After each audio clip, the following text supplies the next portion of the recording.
Welcome to our channel. இந்த வீடியோவில் Madras high court எக்ஸாமுக்கு கேட்கக்கூடிய ரிப்பீட்டட் கொஸ்டின்ஸ் தான் பார்க்க போகிறோம்.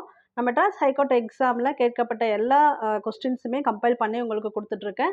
So already part 1 and part 2 வந்து பப்ளிஷ் பண்ணியாச்சு. இது வந்து பார்ட் 3. இதில் ரிப்பீட்டடாக சில கொஸ்டின்ஸ் கேட்குறாங்க. அந்த கொஸ்டின்ஸு அப்புறம் சில கொஸ்டினுக்கு வந்து இப்போ கரண்ட்டில் வந்து யார் தலைவராக இருக்காங்க அந்த மாதிரிலாம் சில கொஸ்டின்ஸ் கேட்குறாங்க. அதுவும் நான் அப்டேட் பண்ணி கொடுத்துருக்கேன். இந்த சேனலுக்கு புதுசுனா சப்ஸ்கிரைப் பண்ணி வச்சுக்கோங்க. பெல் ஐக்கானை கிளிக் பண்ணிக்கோங்க. இப்போ இந்த வீடியோக்குள்ள நம்ம போகலாம். தமிழ்நாடு தேர்தல் ஆணையத்தின் தலைவர். தமிழ்நாடு தேர்தல் ஆணையத்தோட தற்போதைய தலைவர் யாருன்னு பார்த்தீங்கன்னா, திருமதி ஜோதி நிர்மலாசாமி. இவங்க எப்பயிலேருந்து இருக்காங்கன்னு பார்த்தீங்கன்னா, இப்போ மார்ச் 2024 இந்த இயர் மார்ச்லேருந்து தான் இவங்க இருக்காங்க. திருமதி ஜோதி நிர்மலாசாமி. இதுக்கு முன்னாடி யார் இருந்தாங்கன்னு பார்த்தீங்கன்னா, திரு பழனிக்குமார். 31/5/2021லேருந்து 9/3/2024 வரைக்கும் மார்ச் வரைக்கும் யார் இருந்தாங்கன்னு பார்த்தீங்கன்னா, திரு பழனிக்குமார். சப்போஸ் உங்களுக்கு கொஸ்டின்ஸ் வந்து முன்னாடியே எடுத்திருந்தாங்க அப்படின்னா, உங்களுக்கு இவர் பேர் தான் கொடுத்துருப்பாங்க. நிர்மலாசாமி இவங்க பேர் இருக்காது. திரு பழனிக்குமார்னு தான் இருக்கும். ஸோ அதனால் 2 ஆப்ஷன் எது வந்தாலும் பார்த்துக்காங்க. நெக்ஸ்ட்டு இந்திய தேர்தல் ஆணையத்தின் தலைவர். இந்திய தேர்தல் ஆணையத்தின் தலைவர் சுக்வர் சிங் சந்து, ஞானேஷ்குமார். இவங்க எப்பயிலேருந்து பார்த்தீங்கன்னா, மார்ச் 2024லேருந்து தான். ஸோ அதுக்கு முன்னாடி யார் இருந்தாங்கன்னு பார்த்தீங்கன்னா, திரு ராஜீவ்குமார். 15/5/2022லேருந்து திரு ராஜீவ்குமார் இந்திய தேர்தல் ஆணையத்தின் தலைவர். கரண்ட்டாக இருக்கவங்க சுக்வர் சிங் சந்து, ஞானேஷ்குமார். தேசிய மனித உரிமை ஆணையத்தின் தலைவர். மனித உரிமை ஆணையத்தின் தலைவர் யாருன்னு பார்த்தீங்கன்னா, நீதிபதி அருண்குமார் மிஸ்ரா. ஸோ இவங்க 26/2021லேருந்து 16/2024 வரைக்குமே. நீதிபதி அருண்குமார் மிஸ்ரா தேசிய மனித உரிமை ஆணையத்தின் தலைவர். இதோட ஹெட் ஆஃபீஸ் எங்கே இருக்குது, என்னைக்கு வந்து கொண்டாடுறோம், இதெல்லாமே வந்து நான் உங்களுக்கு போன வீடியோலேயே கொடுத்துருக்கேன், பாருங்கள். இந்திய விண்வெளி ஆராய்ச்சி நிறுவனத்தின் தலைவர். இஸ்ரோ இருக்கு இல்லையா, அதோட சேர்பர்சன் யாருன்னு பார்த்தீங்கன்னா சோமநாத். இந்திய விண்வெளி ஆராய்ச்சி நிறுவனத்தின் தற்போதைய தலைவர் சோமநாத். இந்திய பாதுகாப்புத்துறை அமைச்சர் யார்? பாதுகாப்புத்துறை அமைச்சர் யாருன்னு பார்த்தீங்கன்னா திரு ராஜ்நாத் சிங். அவர் தான் பாதுகாப்புத்துறை அமைச்சர். மாநில நிர்வாகத்தின் தலைவர். ஜென்ரலாக வந்து ஒரு மாநில நிர்வாகத்தின் தலைவர் யாருன்னு பார்த்தீங்கன்னா ஆளுநர் தான். இப்போ தற்போதைய ஆளுநர் தமிழ்நாட்டுக்கு யாருன்னு பார்த்தீங்கன்னா RN ரவி. அவர் தான் தமிழ்நாடு மாநிலத்தோட ஆளுநர். ஆஸ்கார் விருது பெற்ற இசையமைப்பாளர் யார்? இது வந்து உங்களுக்கு மெட்ராஸ் ஹைகோர்ட்லேயே கேட்டிருக்காங்க.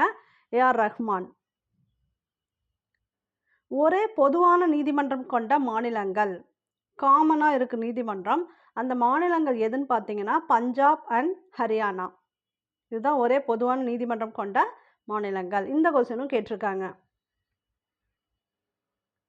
சென்னை மாகாணம் தமிழ்நாடு என்று யாருடைய ஆட்சி காலத்தில் பெயர் மாற்றம் செய்யப்பட்டது? இந்த சென்னை மாகாணம் தமிழ்நாடு மாறுறது பார்த்தீங்கன்னா ரிப்பீட்டடாக உங்களுக்கு வருது. யாரோட ஆட்சி காலத்தில் அப்படின்னு பார்த்தீங்கன்னா பேரறிஞர் அண்ணா அவர்களோட ஆட்சி காலத்தில் தான் இந்த பெயர் மாற்றம் செய்யப்பட்டுள்ளது.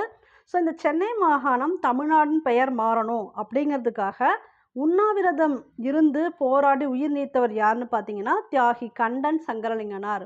இது வந்து குரூப் 4லேயும் கேட்டிருக்காங்க. ஸோ அதனால தான் உங்களுக்கு நான் கொடுத்துருக்கேன். தியாகி கண்டன் சங்கரலிங்கனார் தான் போராடி உயிர் நீத்தவர் இந்த இன்சிடெண்ட்டுக்காக. இந்தியாவின் தலைநகர். இது வந்து ஒரு சிம்பிள் கொஸ்டின் தான். டெல்லி. தமிழ்நாட்டின் தலைநகர் சென்னை. உலகில் உள்ள கண்டங்கள் மொத்தம் 7. அப்புறம் இந்த கொஸ்டின் வந்து உங்களுக்கு அடிக்கடி கேட்குறாங்க. கூடு கட்டி வாழும் பாம்பு. கூடு கட்டி வாழற பாம்பு பார்த்தீங்கன்னா ராஜநாகம். கூடு கட்டி வாழாதது எதுன்னு பார்த்தீங்கன்னா வவ்வால். இது வந்து கூட்டில் இருக்காது. பறவைகள்லாம் கூடு கட்டி வாழும். இது வவ்வால் வந்து கூடு கட்டி வாழாது. மிகவும் வேகமாக ஓடக்கூடிய விலங்கு. ரொம்ப ஃபாஸ்ட்டாக இருக்கக்கூடியது பார்த்தீங்கன்னா ஓடுறது எதுன்னு பார்த்தீங்கன்னா சிறுத்தை. கிரிக்கெட் விளையாட்டில் ஒரு அணிக்கு எத்தனை வீரர்கள் இருப்பார்?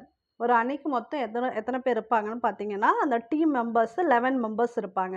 அதே மாதிரி ஹாக்கி விளையாட்டுலேயும் ஒரு அணிக்கு எத்தனை வீரர்கள் இருப்பாங்கன்னு பார்த்தீங்கன்னா 11 மெம்பர்ஸ் இருப்பாங்க.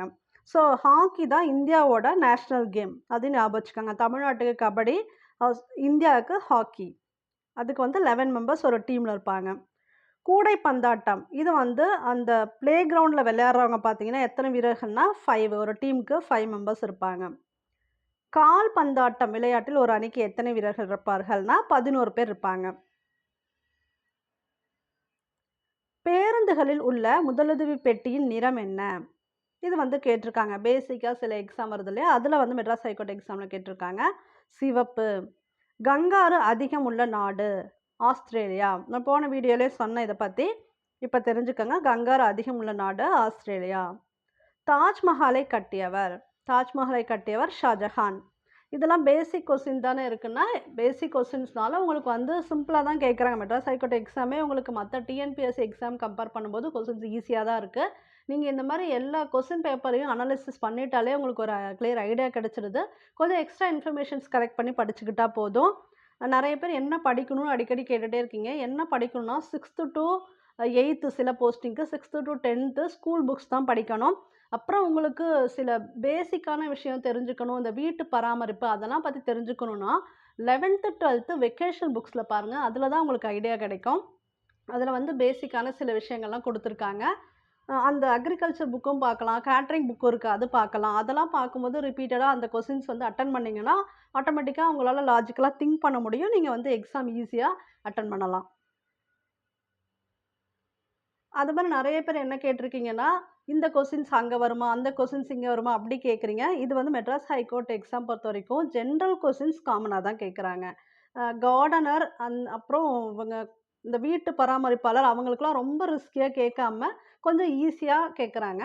கொஞ்சம் ஆஃபீஸ் அசிஸ்டன்ட், ரீடர், எக்ஸாமினர்னா அடுத்த லெவலில் தான் உங்களுக்கு கொஸ்டின்ஸ் இருக்குது. மேக்ஸ்லாம் கொஞ்சம் டஃப் வைக்கிறாங்க.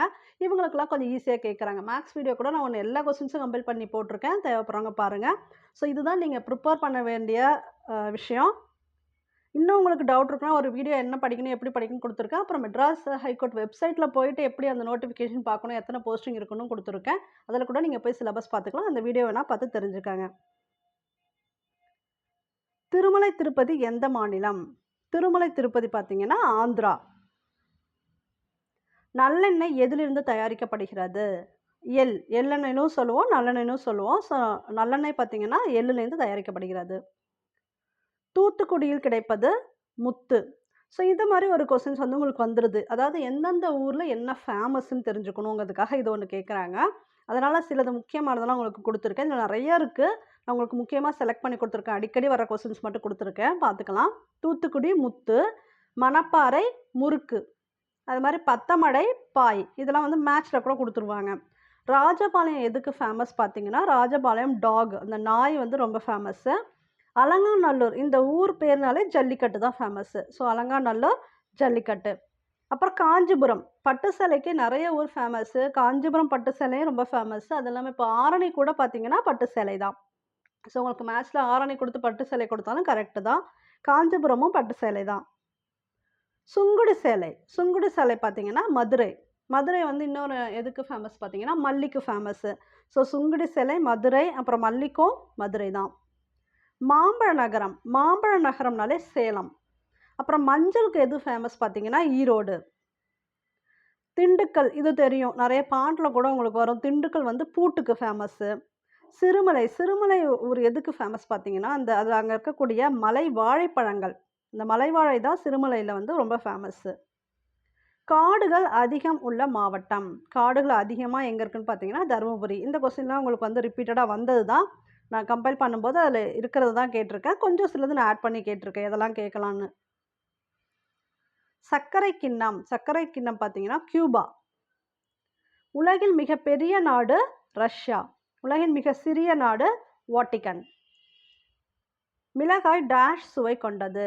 மிளகாய் கார்ப்பு சுவை கொண்டது. காரம், அதுதான் கார்ப்பிங்க. நீதி கட்சி தோற்றுவித்தவர்கள். இந்த நீதி கட்சி கொஸ்டின் பார்த்தீங்கன்னா நாட் ஓன்லி குரூப் 4 எக்ஸாம், உங்களுக்கு மெட்ராஸ் ஹைகோர்ட் எக்ஸாம்லையுமே அடிக்கடி கேட்குறாங்க. மேட்ச்லையும் கேட்குறாங்க, இல்லை ஜென்ரலாக கூட கேட்குறாங்க. நீதி கட்சி தோற்றுவித்தவர்களே இவங்க எல்லாருமே வருவாங்க. டிஎம் நாயர், நடேசன், பிடி தியாகராயர், இவங்க எல்லாருமே சேர்ந்தா நீதி கட்சியை தோற்றுவித்தார்கள். தீரன் சின்னமலை தூக்கிலிடப்பட்ட இடம். தீரன் சின்னமலை எங்கே தூக்கிலிடப்பட்டார்னு பார்த்தீங்கன்னா சங்ககிரி கோட்டை. இப்போ அதே மாதிரி கட்டபொம்மனுக்கு கேட்கலாம், அது ஆல்ரெடி ஒரு வீடியோவில் கொடுத்துருக்கேன், கயத்தாறு. அதே மாதிரி தீரன் சின்னமலை சங்ககிரி கோட்டை. கம்பர் பிறந்த ஊர். கம்பர் பிறந்த ஊர் வந்து திருவழுந்தூர். கம்பர் எழுதுனது வந்து இந்த கம்பராமாயணம் அதெல்லாம் ஆல்ரெடி வீடியோலே குடுத்துருக்கேன் பாருங்க. கம்பரை ஆதரித்த வள்ளல் சடையப்ப வள்ளல். முதல் தமிழ் நாளிதழ் சுதேசமித்திரன் யாரால் தொடங்கப்பட்டது? யார் வந்து சுதேசமித்திரன் நாளிதழ் தொடங்குனாங்கன்னு பார்த்தீங்கன்னா, ஜி. சுப்பிரமணிய ஐயர். இவர் தான் சுதேசமித்திரன் நாளிதழ தொடங்குனாரு. இந்திய ரிசர்வ் வங்கி முதல் ரூ. 5 நோட்டை எப்போது வெளியிட்டது? எப்போ ஃபர்ஸ்ட்டு அந்த ரூ. 5 நோட்டை வெளியிட்டாங்கன்னு பார்த்தீங்கன்னா, ஜனவரி 1938ல் வெளியிட்டாங்க. ஒரு சென்ட் நிலம் எத்தனை சதுர அடிகள்? இங்கே எத்தனைன்னு இருக்கு, ஆக்சுவலாக அது எத்தனை சதுர அடிகள்னு பார்த்தீங்கன்னா 436 சதுர அடிகள். வாக் டு வாக் என்ற திட்டம் உள்ள மாநிலம். வாக் டு வாக் திட்டம் எங்கே இருக்குன்னா மேகாலயா. இது கேட்டிருக்காங்க உங்களுக்கு. ஃபூல்ஸ் கோல்டு இதுவும் கேட்டிருக்காங்க. பைரேட். யுரேகா என்று ஆரவாரமிட்டவர். யுரேக்கான்னு ஒருத்தர் சத்தம் போட்டார், ஏதோ ஒன்று கண்டுபிடிச்சுன்னு சொல்லுவாங்க. அவர் யாருன்னு பார்த்தீங்கன்னா ஆர்க்கிமிடிஸ். பந்துமுனை பேனா எந்த தத்துவத்தின் அடிப்படையில் செயல்படுகிறது? இது வந்து 2 எக்ஸாமில் கேட்டிருக்காங்க இதே கொஸ்டின். புறப்பரப்பின் இழுவிசை. மண்டல் கமிஷன் ஆதரித்தது. மண்டல் கமிஷன் எந்த விஷயமா வந்துச்சுன்னு பார்த்தீங்கன்னா, இந்த ஓபிசி அதர் பேக்வர்ட் கிளாஸுக்கு ஆதரித்தது தான் மண்டல் கமிஷன். சக்கரவர்த்தினி என்ற பெண்கள் பத்திரிகையின் ஆசிரியர் யாருன்னு பார்த்தீங்கன்னா பாரதியார். பாரதியார் பற்றி பாரதிதாசன் பற்றிய கொஸ்டின் வந்து உங்களுக்கு அடிக்கடி வருது. ஆல்ரெடி பாரதியார் பற்றி நான் எல்லாமே கொடுத்துருக்கேன் ஃபஸ்ட்டு வீடியோவில். இது வந்து அதில் எதெல்லாம் மிஸ் ஆச்சோ அதான் கொடுத்துருக்கேன். சக்கரவர்த்தினி என்ற பெண்கள் பத்திரிகை ஆசிரியர் பாரதியார் தான். சுதேசமித்திரன் இருக்கு இல்லையா, அதோட துணை ஆசிரியர் அவர் யாருன்னு பார்த்தீங்கன்னா பாரதியார் தான். முதலில் பத்திரிகைகளில் கருத்து படம் வெளியிட்டவர். இது ரொம்ப இம்பார்ட்டன்ட் கொஸ்டின். இது அடிக்கடி குரூப் 4லே கேட்பாங்க, குரூப் 2லையும் கேட்டிருக்காங்க. கருத்து படங்களை வெளியிட்டவர் யாருன்னு பார்த்தீங்கன்னா ஃபஸ்ட்டு பாரதியார் தான். தமிழ் மொழி போல் இனிதாவது எங்கும் காணோம் என்று பாடியவர் பாரதியார்.